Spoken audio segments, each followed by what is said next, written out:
Well, good morning, good afternoon, good evening, wherever you are joining us from. I'm Annette Richmond. This is the Smarter Career and Business Moves LinkedIn live show and podcast. And I am so excited to have Deanna Russo here with me. Deanna, you were my very first friend on Clubhouse, which was like you step into this place and you don't know anybody. And we've been kind of buddies ever since. And you are one of the most warm, generous people on LinkedIn, and I am so happy that I can call you my friend. So let's get started. For anyone who doesn't know you, can you tell us a little bit about, who you are and kind of what you do and why you do that? Absolutely. And I wanted to start with mutual in that, like, if I ever make it to New York City, you're going to be one of my first calls to do the in-person thing. So I think that today is a really good example of collaboration. That's how I want to collaborating with people who you know, like, and trust, and who you consider really good friends. And that's the way I look at you, as a really good friend. My name is Deanna Russo. For anybody who's not familiar with me, my company is called Leverage Up, because that is exactly what we help people do on LinkedIn. We leverage up, move to the next level, go from drab to dynamic as far as their LinkedIn presence goes, to rev it up a little bit, to provide more clarity as far as what you're supposed to be doing when you're on LinkedIn. And with the triangle strategy that I created, that is exactly what you get. You get I know I need to work on my profile. I know I need to have strategic engagement with the people who I want to be seen by. And I know I need to be creating content. And it is about a triangle that you cannot have one piece without the other. Hence the triangle, because too many triangles with one piece missing. So yeah, I know it's like that two-legged stool. And there's so many things I want to talk to you about, how do people get started and all of that. But I also want to ask you first about the strategy. I mean, I am guilty of, bright shiny object. I get on LinkedIn, and then once you start to know people, you're scrolling around, and the having a strategy, I think, is so important. Can you just, before we dive into like how do people get started and everything, talk a little bit about strategy, because I think that that's really sort of the plan. Absolutely. So the only way I can start to talk about my strategy is to talk about my experience. Okay. So back in 2018, I came to LinkedIn more on an active basis because I was working for a small IT startup in a sales position. And so that company wanted me to use LinkedIn to business, as a lot of companies on LinkedIn are doing now. But what they wanted me to do, and what I ended up pivoting, before pivot was even a word, and that I pivoted, were two totally different things. So I was one of those people that was cold call DMing. Yes, I swear that was me 5 years ago. Not doing it anymore. But what I do now, and what I learned and taught myself, was there is a better way for people to know, like, and trust you. And it is about your profile. It is about having strategic engagement, and it's about creating really good content. And the ultimate goal is to bring those people into you. Number one, we have to heighten your visibility. And I've seen clients go from 10 profile views a week to 800 profile views a week after working with me, because they are more visible to the people that they want to be seen by. So that is part one. Part one is increasing the visibility. Part two is, how do I get to know you better? How do I get to learn how to work with you? That is the ultimate goal, is to get those people to send messages to you. Yeah. And, when I think about it, I mean, it's all about, we all hear that, it's not about what you know, it's who you know. And I always say, and I'm not the only one, it says it's not about who you know, it's who knows you. Who is That's dealing right. with you? If That's someone, right. is looking for someone to, you fill a position or hire someone with your services or something like that, who is going to think of you? And, but also with the strategy, because it's so difficult for someone to kind of know what to do. But let me ask you first. Let me backtrack and ask you about how to get started. Now, I know a lot of people think, well, I have nothing to say, or, and it's true. Look, everything we read, it's all the same plot stories. Everybody's kind of saying the same thing, but it's different take, different perspective. And people are nervous of being judged either for what they post or even what they comment. So, can you talk a little bit about how to, if you are, a little bit shy or concerned about that, how to get started? I always ask people to think about LinkedIn like an online face-to-face networking event. If you are going to go out to network and you get yourself dressed up, you get into your vehicle, you drive there, you don't walk into that networking event and go off and sit in a corner. If you do, then that networking event is not going to do anything for you. It is about having conversations and about people getting to know you. Mm-hmm. And honestly, I'm connected on LinkedIn here with a few people that I met at a face-to-face networking event just a couple weeks ago. Out of my way to try and sell them? No, because they need to get to know me. And it's the same thing that goes for LinkedIn. If you create that really good profile and you're having conversations strategically with the people that you want to be seen by, and you're creating that content so that you have a megaphone to say, hello world, this is what I'm all about. This is my value. This is why I'm worth trusting with your business. Then it ends up working. But honestly, and that another thing I tell people is it's not a sprint. LinkedIn is not a sprint. You're not going to do all three things and then instantly find thousands of people coming to your doorstep. That's not the way it works. It is about putting in the time, putting in the work, and then you'll see that the machine ends up working and bringing people into you. Yeah, it is. It's like anything else. We all hear about that. Oh, overnight success. Oh, so and so was an overnight success, an actor, overnight success. Well, okay, they've been, doing little parts. I was watching on a movie from like 20 years ago, and I saw an actor who is now everywhere and in a series, big series on TV, and who was playing like someone at a hotel pushing a cart with luggage on it. And it's like, okay, so 20 years ago, that was Paul Giamatti. And like 20 years ago, that was him pushing the Yeah. cart with the luggage on it at the hotel. And now he's on a huge, TV series and everywhere. And I Right. think that people need to think about LinkedIn like that. I mean, but it shouldn't take like 10 years though, right? Or 20 years. No, it should take as much time as you are willing to put into it by staying consistent. And that's the fourth piece of that triangle. If I was to create a square or a rectangle out of that triangle, the fourth piece is consistency. Consistently showing up. When I started creating content on LinkedIn, and I think I've told you this before, but when I started, it was 2 videos a week. And I kept that up for over a year. And you know what I was doing on the days that I wasn't creating videos?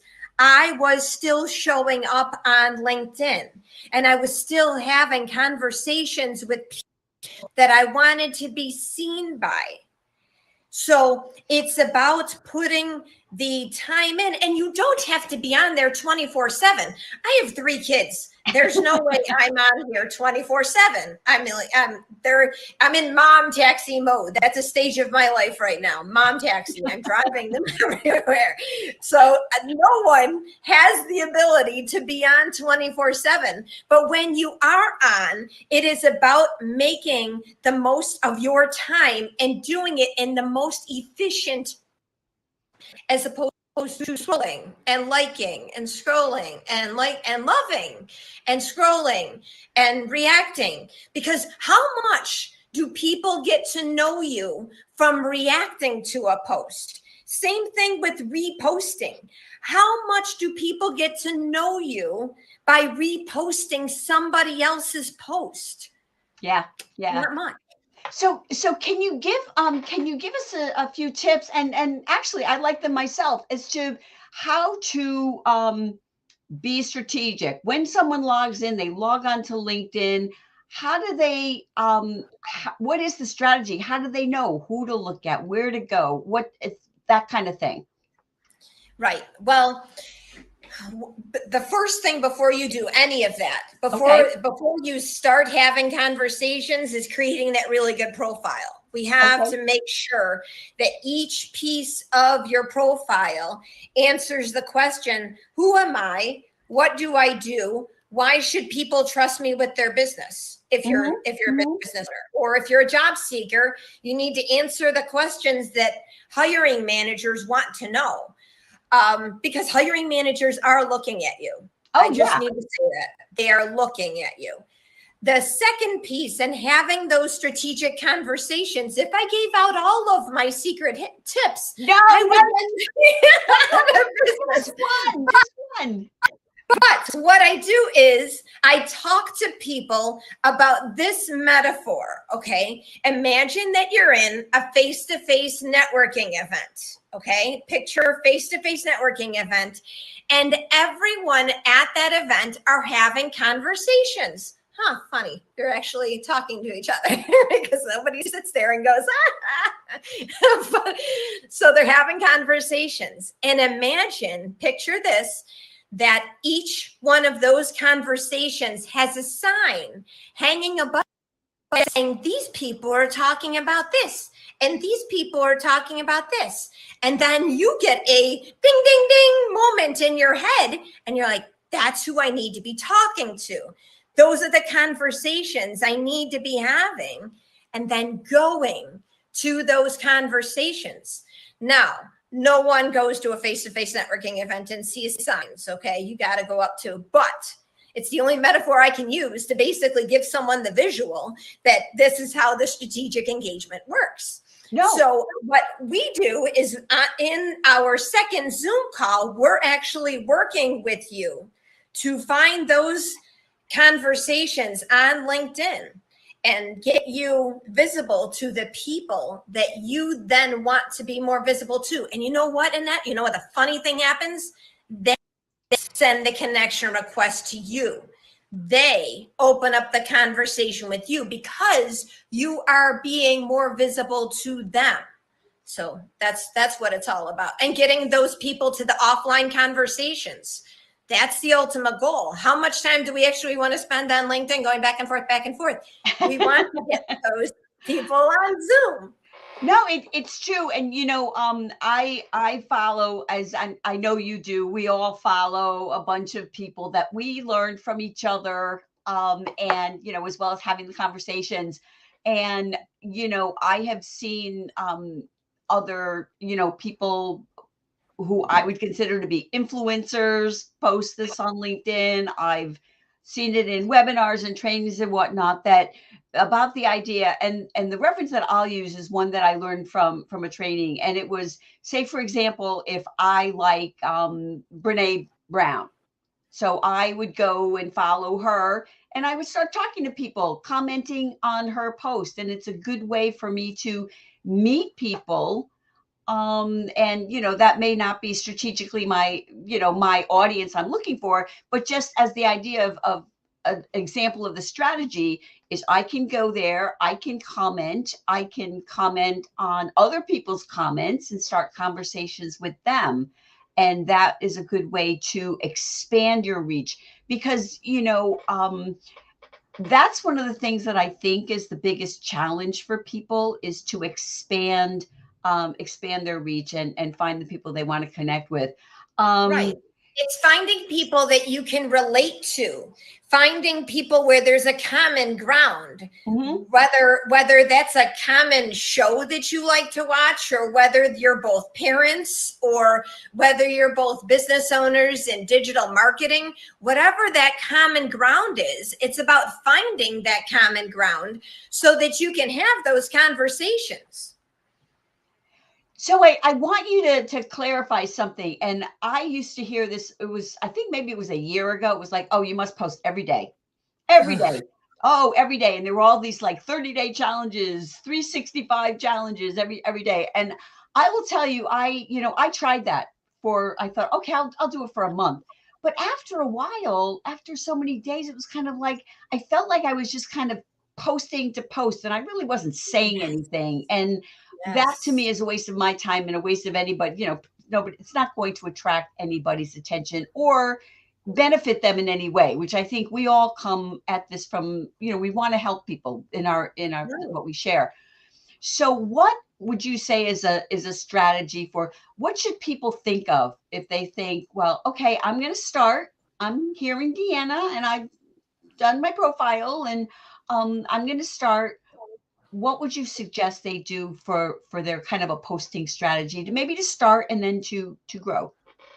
Baby steps. If you start out of the gate with, I'm going to post 7 days a week, you're going to run out of steam, just like you did with the 30 days where you're like, I'm just posting to post at this point. I don't know what I'm saying. They don't know what I'm saying. What's the point of doing this?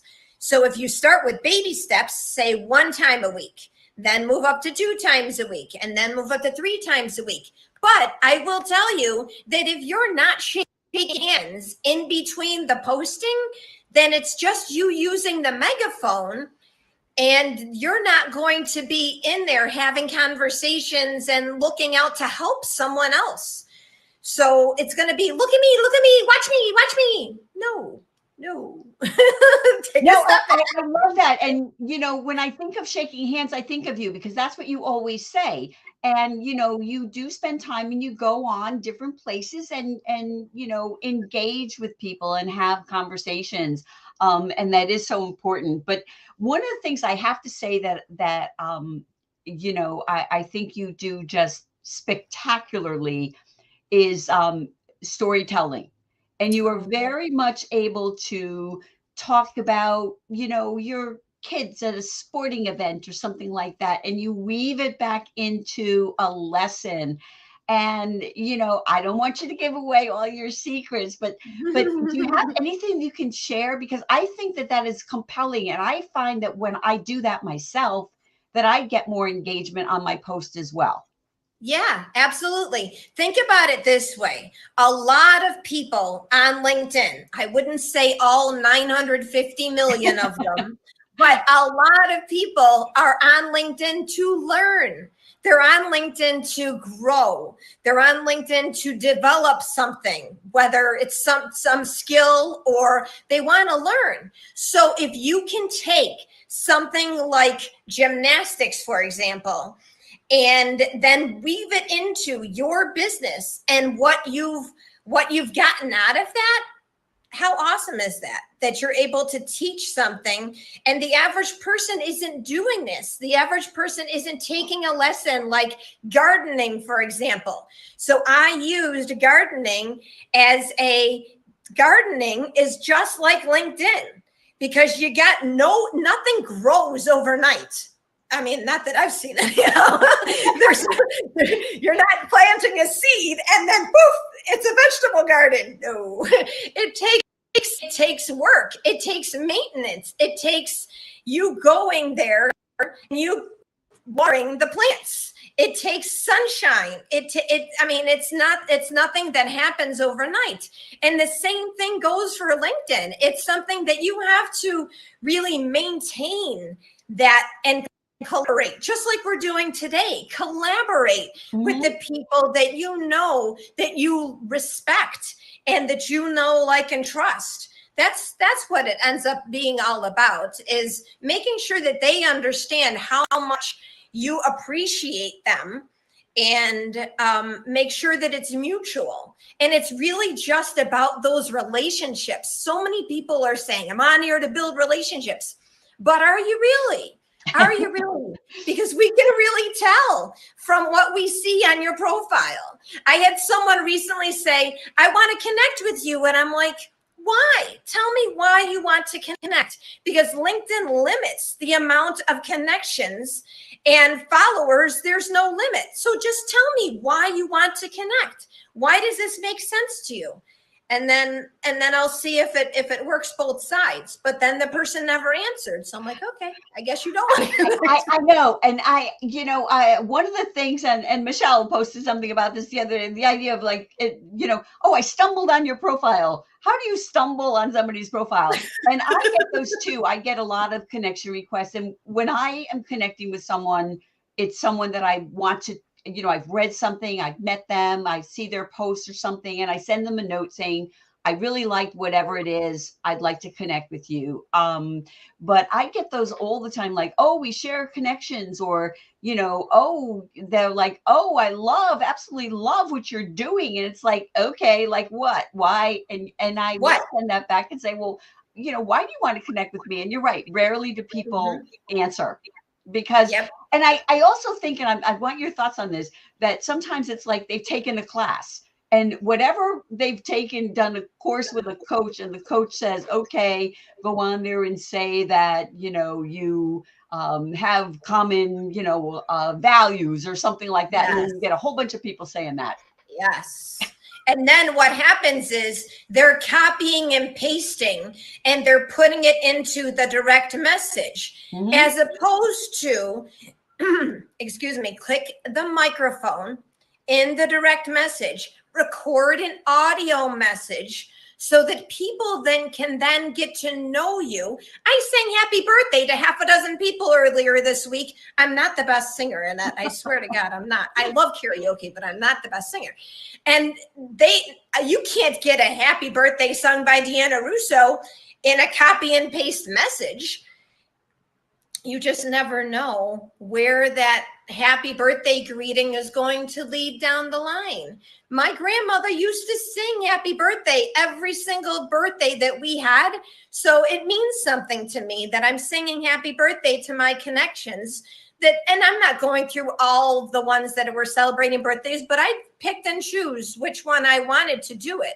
And it means something, as opposed to, we have shared common interests. We share common values. We do this. We both work in digital marketing. Really? You're copying and pasting something. I know. To the masses. It's crazy. So I just want to say, so Jay says that he agrees that there should always be a reason to connect. And I want to also thank Leah, who says that she totally agrees that she is always here to learn. And I also like what you said, Deanna, about people being learners, because I hear people say, oh, people are lurkers. And, I'm on there to learn too. I don't comment on every post of someone, but I think that is the better way to think of people on LinkedIn, that they're learners. They want to learn. They want to, maybe get to know you a bit before they start commenting. So I appreciate you saying that.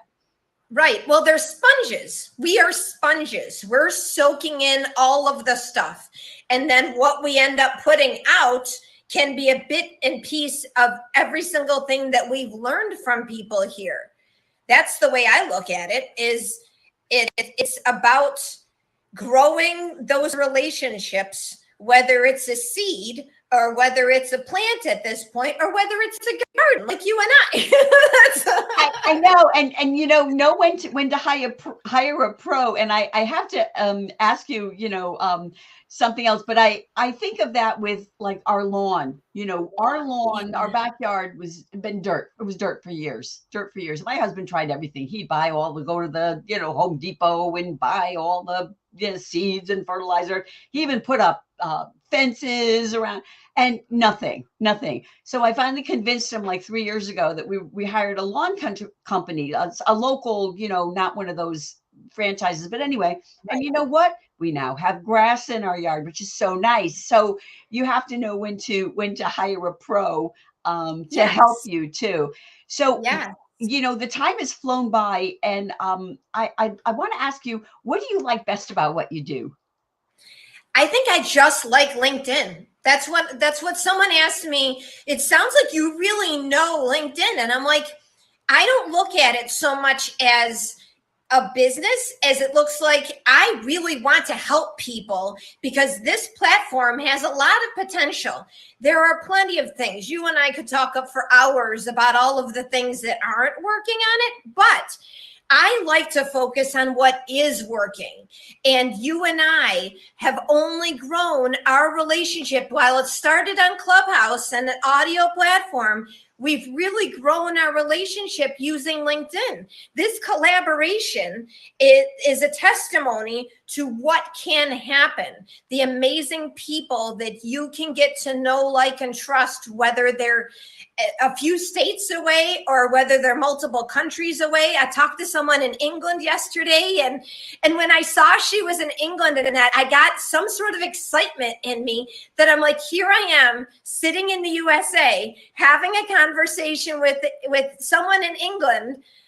I don't know. It still blows my mind that you can just press start and just have a conversation. So, me too. And that's one of the things that I think was the biggest benefit of Clubhouse for me, is that I met people all over the world. Some of who I do, hop on a Zoom with people in Europe and chit chat with them about not even business, just hi, how you doing and what's going on. So we are almost at the end of our time because it flies by so quickly. But I'd like to ask you, because I've asked you a bunch of stuff, you've told me a bunch of stuff, but what would you like to add, something you think that people should know that we haven't talked about? One thing is, do not give up. Okay. On first glance, you post a piece of content, it gets 2 or 3 comments. You see that the views number is 500. Do not give up. Okay, because you could just throw in the towel saying this is not working. But consistency really does pay off. I built something. I built a following consistently. And when I started Leverage Up, I had clients coming to me saying, I've been following you since you were the Purple Squirrel Magnet. Mm-hmm. By the way, if you really want a conversation starter with me, ask about Purple Squirrel Magnet. I can tell you the whole story. So it's really about, do not give up, because this really is something that is worth it while in the end. LinkedIn is a fantastic place where there are amazing people who genuinely care. Last Thursday, Annette, I'm going to share a short story and then that's it. Last Thursday, I saw someone's post, and it was a very vulnerable video post. And she's like, I have my parents, they're in Florida, and I've got to move. I've got to move from California to Florida to help take care of my parents. And I sent her a message. We ended up getting on a phone call. Last night, there is a possible job offer for her in Florida. Now, fingers crossed this actually happens, but I could not have been more excited for her. And it all happened because I got out of my comfort zone and I sent her a direct message.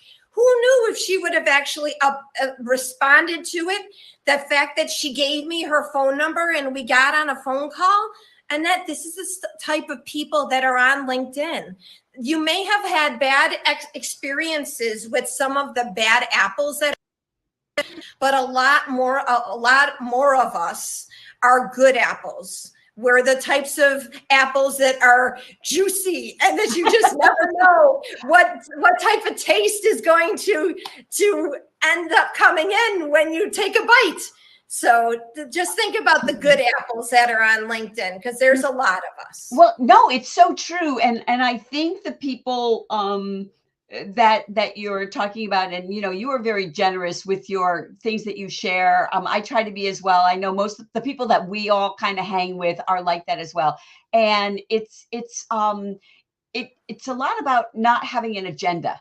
You just don't have an Yes. agenda. Every time you do Yeah. something, it's like, okay, I'm going to do this because maybe I'll get this, right? You just kind of Yes. do. Just go into it with, you never know what the possibilities are going to be. You never know where it's going to go. Don't have a set agenda. I may never end up seeing her in real life, but the fact that she had a possibility and an opportunity that maybe she would not have had I not reached out and seen a mutual connection, Mhm. and then that end up happening, that's worth it. That's worth it in my mind. Yeah, I knowing you, I know that it is. So, we are about to say goodbye, but I have to ask, where should people connect with you? I'm guessing LinkedIn. LinkedIn How are is you a good there? go-to place. Send me a direct message. Tell me that you've heard me on Annette's podcast, Annette's Live. Tell me what you got out of it so that I know that I can make sure to say that next time. And honestly, I am open to all direct messages. And even if you just want to see, how does this work? How do you work with your clients? I'm happy to set up a Zoom call so that I can explain it. And there's no preconceived notions going into that Zoom call. I expect that eventually people are going to understand how this works, and that they can understand how my business works. And if the timing is right now, good. If the timing is great later, good. I have a line of people in that who are waiting to work with me in September. And I'm starting to get a little nervous because it's like back to school, back to coaching. And I'm like, am I going to be able to handle the influx that is coming in September? I will. It's just quite funny that July people are not thinking about it, but September might be a better time. Oh, I hear you. Well, I thank you again. It's always such a treat to spend time with you, chatting. We could sit here and chat for hours, but we both Yeah. got to go and do other things. So thank you so much. And everyone else, have a great rest of your day. Thank you.